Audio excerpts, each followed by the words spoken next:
خير. سقطة عمرو دياب وصفعة سعد أسامة الكتري، شاب من الأقصر شغال سيرفيس في فندق GW ماريوت، اللي شهد امبارح الواقعة الصفعة الشهيرة اللي أصبحت أشهر من صفعة حسين الشحات لمحمد الشيبي لاعب بيراميدز، وأشهر من صفعة عالم الرياضيات الشهير فريدريك جاوس.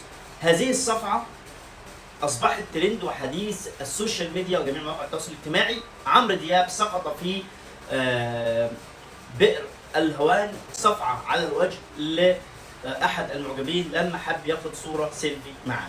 عمرو دياب ليست هذه السقطة الأولى وليست هذه هي الضربة الأولى لأحد المعجبين. شفنا سقطته لما كان في الأوبرا، في دار الأوبرا المصرية، وهو بيقول على السؤال بتاعه فين الحيوان. شفنا سقطته في فرح ريم سامي أخت المخرج محمد سامي لما ضرب مهندس الصوت على ظهره وطرده من الحفلة. وشفنا سقطته لما اعتدى على الجماهير في فرح ابن حميد الشاعري الفنان معروف، وفرح ايضا بنت او ابن محمد فؤاد لما الجماهير والمعجبين حاولوا يتصوروا معاه سيلفي، لكنهم قال لهم انتوا جايين ورايا الحمام، ايه الهبل اللي بتعملوه ده، وتعامل معاهم بشكل غير لائق. عمرو دياب كبر وخرف، ده يعني ترند، الناس كلها مستاءة وحزينة. هل يكمل عمرو دياب مسلسل غرور والتكبر بالتعالي وعدم الاعتذار وعدم الخروج للاعتذار لهذا المعجب والجماهير، ولا هيكمل المسلسل ده ضاربا بعرض الحائط؟ كل الرأي العام الغاضب والمستاء من تصرفاته ومن صفعه للمعجب على وجهه، وإن كان أخطأ المعجب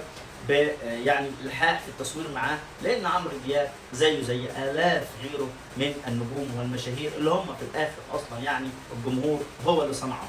ليه نتحايل ونجري ونتكالب على أخذ تصويره مع فنان ولا مشهور ولا ممثل؟ ده أعتقد إن هو يعني تصرف سيء من الجماهير والمعجبين. أنت اللي صنعت النجم، أنت اللي صنعت المشهور، أنت اللي صنعت الفنان، لا يجب بأي حال من الأحوال إنك تلح عليه في التصوير معاه، لأنه شرف ليه إن هو يتصور معاك وأنت أحد صانعيه وأنت أحد جمهوره اللي سقفوا له واللي عملوه واللي عملوا عمرو دياب وعملوا غيره. عمرو دياب الصفعة دي لو لم يعتذر وينسى الجمهور هذه الإساءات المتكررة ستكون بداية النهاية للفنان الكبير للأسف عمرو دياب، الكبير بفنه والصغير بتصرفاته.